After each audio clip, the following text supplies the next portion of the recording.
to make delicious homemade dishes to share with your family and friends. This orange chicken will be ready before you know it, so let's get started. First off, we're gonna make the sauce and get some oranges out. We're gonna zest them first. I want the zest of about 2 oranges, and it really depends on the size and how juicy they are, but you'll want a cup of orange juice. Now it's naked, we're gonna give it a cut and get that juice out. This is where a juicer comes in handy. Zest 1 more orange and continue juicing. The pulp is actually fine in this, so you can go ahead and toss that in. I'm just doing this for seeds. I did some juicing off camera. We're gonna add 3 tablespoons of soy sauce right now, a teaspoon of toasted sesame oil, just a little bit adds a lot of flavor, half a cup of sugar, gives a little sweetness to the sauce. I had so much fun developing this recipe. 1, because I love orange chicken, but 2, there aren't really any Chinese restaurants that deliver or have pickups, so had to do it ourselves, and this is so much better than takeout. A 1/4 cup of rice vinegar. I'm adding a generous 1/2 teaspoon of red chili flakes, 1/2 teaspoon of garlic powder, and 1/2 teaspoon of ground ginger. Stir the sauce together, and then we're gonna set it aside. I have a cheat for you. If you wanna add a ton of orange flavor really quickly, just add a few spoonfuls of marmalade. It has the zest, it has the orange flavor, it's a little bit bitter, and it's great. Set this aside, and there's one more thing for the sauce. We want it to be really like silky, sticky, and amazing. So we're gonna make a tiny bit of corn flour or cornstarch slurry. All you need is cornstarch and either water or more orange juice. It's your choice. 1 tablespoon of cornstarch, in you go, and just mix it up to make a slurry. We're gonna add this in at the very end of the recipe, but it's nice to have it handy. Now we're ready to do the chicken. For the chicken, we're gonna use 4 boneless, skinless chicken breasts. You can of course use dark meat if you prefer, and 4 is kind of a lot of chicken breasts. However, this is so good and so amazing for leftovers that you're gonna wanna have a lot of it. When you're cutting the chicken, just think what bite-sized is to you. It might be a little bit smaller or a bit bigger. The only thing you're gonna do is alter the fry time just a bit.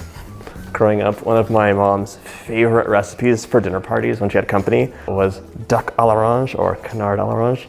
And this reminds me of the recipe a little bit. It's just the orange flavor and the deliciousness of it. If you want to have me make that recipe, let me know in the comments. My chicken's all cut up. It's time to set up our dredging station. So before I wash my hands, we need 2 eggs in a medium-sized bowl. And we're gonna give them a little bit of a whisk.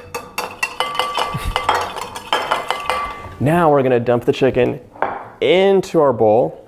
Get all the chicken immersed in your egg and give it a mix too. It's a little messy, but this is the best way. Now go wash your hands. What? Right now I have about 1 inch of oil in a large pan over medium-high heat. A generous 1/2 cup of flour in here. We're gonna add 1/2 cup of cornstarch. It's gonna make it really, really crispy when we fry the chicken. The sauce has a lot of seasoning, but you can also add a little salt and pepper to taste. Well, you're not gonna taste it, but add a little bit of salt and pepper for some extra flavor in there too. Let me know if there are any spices I should try in the comments. All right, give this a good whisk. And now we're gonna go in batches and start frying it up. So I like to have a clean hand and a dirty hand for this, to be honest. So I'm gonna have my chicken hand here, and this will be for the tongs. We're gonna add some pieces into the flour, then give it a mix.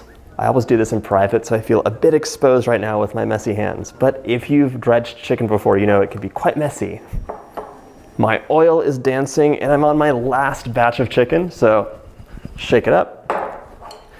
Give your hands a wash, and we're gonna go on to the next step, which is the frying. My oil's at 350, and I'm gonna grab a big pan so I can warm the sauce up. We wanna warm it up as we fry so everything's ready to go at once. Now, let's add the chicken in carefully, and I'm using a spider. This is a really helpful tool to have if you do any frying or even for parboiling vegetables. Gently add the chicken in. You'll be making this in batches. Don't try and crowd the pan too much because you'll lower the heat and it'll be soggy and like not great. You want high heat, which means not that much chicken in here. Depending on the size of your chicken, you'll want a couple minutes on either side. You're looking for it to be beautiful golden color, and that's how you know it's done.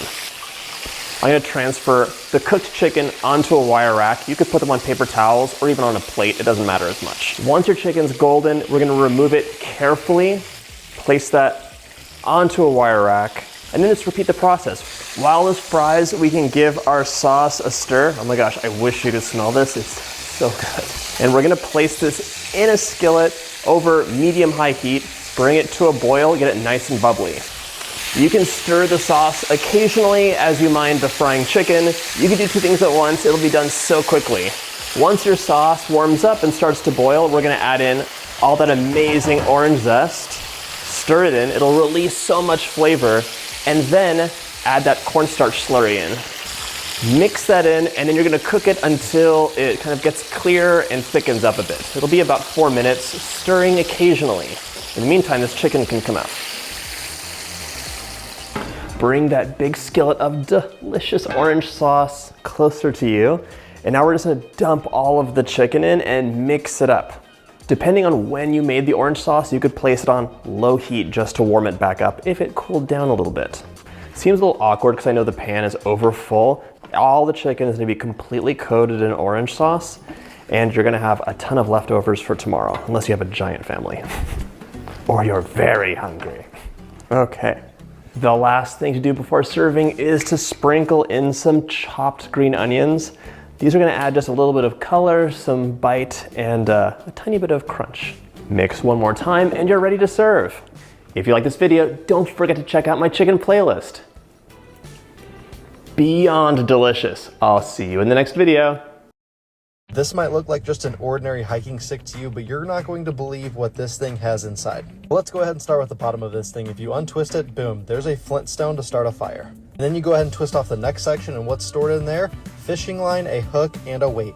And then you twist off the next section, and guess what? Spear, because you're going to need a spear out in the woods. This is the ultimate hiking stick. Guess what comes out of the next section? Who knows? Oh, guess what? A knife. Yep, definitely need a knife. The knife comes sharp and has a serrated edge on the back and a can opener as well. And in the next section, of course, it has a screwdriver, Phillips on one side, flathead on the other. And this thing's set up for either walking on the pavement with the rubber bottom, or you take it off and boom, you have a spike if you're walking in the dirt. Fully extended, this thing is 4 feet long, but you can make it as short or as long as you want, and it stores up in a proper storage bag that it comes with. Let's not forget the top comes with a compass and